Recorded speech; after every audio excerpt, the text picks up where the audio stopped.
वास्तव में AI traffic के बारे में बात नहीं करना चाहता। तो हमने हीरोज़ वेबिनार पे बहुत सारी बातें की, जानते हैं। आप जानते हैं, लेकिन मैं बस ये देखना चाहता हूँ, मैं अभी इस कंपनी में क्यों हूँ? मैं अभी भी यहाँ क्यों हूँ? आप जानते हैं, जून में मुझे 5 साल हो जाएँगे। मैं अभी इस कंपनी में क्यों हूँ? क्योंकि सीईओ श्री अश मोफारा कुछ ऐसा बना रहे हैं जो मुझसे बड़ा है।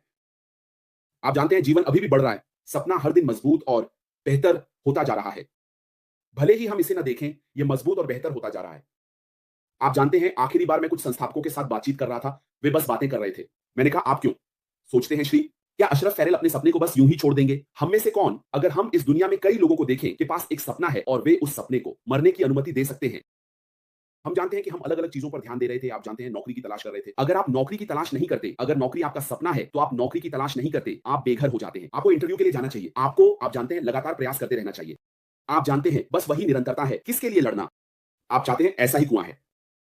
आप आराम करें। दुनिया तब नहीं रुकेगी क्योंकि आप रुके हैं, दुनिया आगे बढ़ती रहेगी।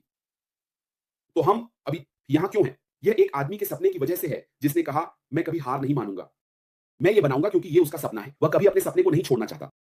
संस्थापक सदस्य हो या ना हो, सहयोगी हो या ना हो, वह अपने सपने को नहीं छोड़ रहा है। ये उसकी इच्छा है, कुछ जो उसके दिल में है।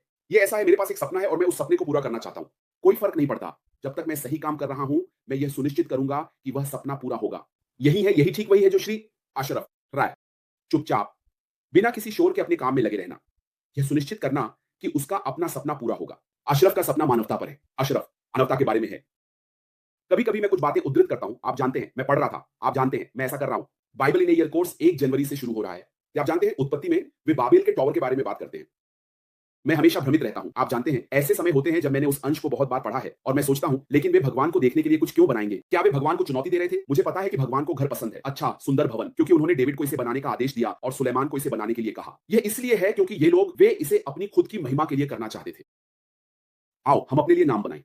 इसीलिए यह असफल हुआ। श्री आश मोफारा अपने लिए नाम नहीं बना रहा है। वह ये मानवता के लिए कर रहा है।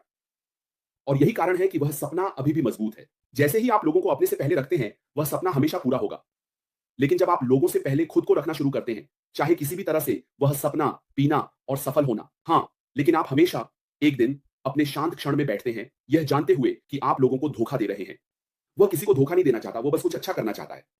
आप जानते हैं, और हमें बस भगवान से कहना है कि हम इसका हिस्सा हैं। यह यात्रा है, मैं खुद को इस यात्रा का हिस्सा ऐसे ही देखता हूँ, कुछ भी नहीं, कम के लिए। मैंने कुछ संस्थापकों से बात की। मैंने कहा, बस सोचिए श्रीमान, एशली अकेले जाती है और कहती है, मैं ये सब खुद करना चाहती हूँ। और फिर आप बाद में आते हैं। क्या आपको लगता है कि आप उस राशि का भुगतान करने में सक्षम होते? उन्होंने कहा, नहीं, क्योंकि अगर मैं ही वह हूँ, तो मैं आपको बताऊँगा, अगर आपके पास 10,000 नहीं है, तो आप अंदर नहीं आ सकते। दिन के अंत में मैं दुनिया का सबसे अमीर आदमी बन सकता हूँ, सबसे अमीर लोगों का हिस्सा। इस पर मुझे किसी की ज़रूरत नहीं है, ये तकनीक है। सॉफ्टवेयर विकास कंपनी, वे कभी नहीं, उन्हें किसी की ज़रूरत नहीं है। अगर उनके पास इसे बनाने के लिए पैसे हैं, तो वे अपने दम पर जा सकते हैं, आप जानते हैं। तो हमें बस इसे देखना है। जब आप हर दिन पीछे बैठते हैं, तो खुद से पूछिए, मैं यहाँ क्यों हूँ? मुझे इस कंपनी में रहने के लिए वास्तव में क्या प्रेरित करता है? क्या सपना अभी भी ज़िंदा है? क्या सीईओ अभी भी वहाँ है, आपके लिए काम कर रहा है? या उसने हार मान ली है? नहीं, उसने कभी बाहर आकर नहीं कहा, मैं हार मान लेता हूँ, क्योंकि वह एक बहुत सीधे आदमी है। उन्होंने कहा, मैं उस पर आ सकता हूँ और कह सकता हूँ, आप जानते हैं क्या, मैं इससे खत्म हो गया हूँ। वह अभी भी इसे बना रहा है। और वह इसे केवल आपके लिए नहीं बना रहा है। सहयोगी और संस्थापक सदस्य, जो सोचते हैं, ओह! मैं एक संस्थापक हूँ, मुझे इसका हक है। नहीं, वह मुझे दुनिया के लिए बना रहा है। ऐसे लोग हैं जिन्होंने कभी भी इसके बारे में नहीं सुना, वे इसे समझेंगे। वाह! वहाँ एक कंपनी है और आपको पता है क्या? यह बहुत से जीवन को बदल देगा, केवल वित्तीय दृष्टिकोण से नहीं, यह व्यवसायों को भी सुधार देगा। ये बहुत से व्यवसायों को सुधार देगा। हम हर दिन एआई के बारे में बात कर रहे हैं। आखिरी बार मैंने बीबीसी न्यूज़ देखी। मुझे लगता है कि मैं मैडी के साथ साझा करता हूँ। ब्रिटेन 14 से 13 अरब की आबादी के बारे में अच्छी खबर है। पाउंड आई में, क्योंकि वे जो करना चाहते हैं, वह यह है कि यूके को गोपनीयता के बारे में बात करनी है। यूके को दुनिया में एआई का प्रमुख देश बनाना है। यही उन्होंने किया है। बस सोचिए कि एआई कहाँ जा रहा है। जो लोग चेक करना चाहते हैं, वे चेक करें। वे किसी देश को ऐसा करने के लिए, इतनी दूर जाने के लिए क्यों कहेंगे? हर क्षेत्र में एआई में निवेश करने के लिए इसे सुना जा सकता है। यह रक्षा हो सकती है, यह हर जगह हो सकती है। आपको हर जगह एआई की आवश्यकता है, इस स्थिरता को लाने और चीज़ों के काम करने के तरीके को बदलने के लिए, तेज़ी से बदलाव लाना। और यही ठीक है जो श्री आश मुफारा कर रहे हैं। आप जानते हैं, सॉफ्टवेयर बनाना, इसे एआई के साथ एकीकृत करना, ताकि यह समय-समय पर व्यवसाय को सुगम बना सके, लचीलापन बनाए। आप जानते हैं, और जब हम ज़्यादातर कंपनियों को देखते हैं, जो हमेशा मंदी के समय में होती हैं, उनमें से कोई भी पहली बार सही तरीके से बाहर नहीं आया है। वे हमेशा टर्बुलेंस से गुज़रते हैं और कभी-कभी उन्हें ऐसा लगता है कि वे हार मान लें। लेकिन क्योंकि उनके पास कोई ऐसा है जो महसूस करता है कि यह मेरा सपना है और मैं इसे जाने नहीं दूंगा। आप जानते हैं क्या होगा? सुरंग के अंत में हमेशा रोशनी होगी। आप एप्पल को देख सकते हैं, एप्पल का इतिहास। उन्हें पहले फ़ोन के लिए दशकों का समय लगा। आप जानते हैं, लोग इस्तीफ़ा दे रहे थे। जो सह-संस्थापक के रूप में आए थे, उन्होंने कहा, "नहीं, मैं और इंतज़ार नहीं कर सकता।" उन्होंने अपनी स्थिति बताई और गायब हो गए। आज क्या हुआ? एप्पल को देखिए, ट्रिलियन डॉलर की कंपनी, और अगर आप अपने इतिहास को देखें, तो उन्हें यह आसान नहीं मिला। उस समय नोकिया सबसे ऊपर था, नोकिया।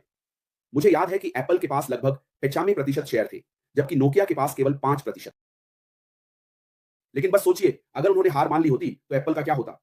आप कहते हैं, आप जानते हैं, हम इस पर इतना पैसा खर्च करते हैं और देखिए हमें कितना शेयर मिल रहा है। नोकिया वहाँ था, उन्होंने डिजिटल परिवर्तन को अपनाने से इनकार कर दिया और इसी वजह से नोकिया ढह गया और माइक्रोसॉफ्ट ने नोकिया को खरीदा और इसे माइक्रोसॉफ्ट फ़ोन कहा। अब हम इसका उपयोग करते हैं। लेकिन ये इतिहास है, उन्हें ये सभी चीज़ें करने का पछतावा हुआ। लेकिन जब आपके पास सीईओ जैसे कोई व्यक्ति हो, श्री एशफोर्ड, हाँ, हमेशा कठिन समय रहेगा। कभी-कभी आप अपनी गलतियों से सीखते हैं। आप कभी भी किसी को यह नहीं सिखा सकते कि आपने क्या सही किया। अगर मैंने कुछ किया है, तो कुछ नहीं है। कोई सीखने की प्रक्रिया नहीं है।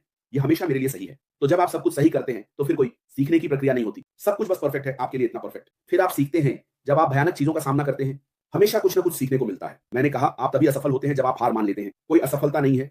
अगर आप अभी भी दृढ़ संकल्पित हैं, तो आगे बढ़ते रहें। यह सुनिश्चित करने के लिए कि आपके सपने और लक्ष्य साकार हों, और यही श्री एशफोर्ड कर रहे हैं। कठिन समय इस आदमी के लिए कुछ भी नहीं है। जिन्हें उसकी पहचान है, उनके लिए इसका कोई मतलब नहीं है, उसने मुस्कुराते हुए कहा। वह खुद ही करता है। और अगली बात जो वह सोचता, वह यह होती कि हम इस गंदगी से कैसे बाहर निकलें। अगला कदम क्या है? वह कभी भी नहीं रुकता और शोक नहीं मनाता और नहीं कहता, ओह! आप जानते हैं, स्थिति खराब है, आप जानते हैं, लोगों को गालियाँ देते हुए। नहीं, उसने कहा, हम कैसे बाहर निकलें? हम इस गंदगी से कैसे बाहर निकल सकते हैं और यह सुनिश्चित कर सकते हैं कि हम सही रास्ते पर हैं?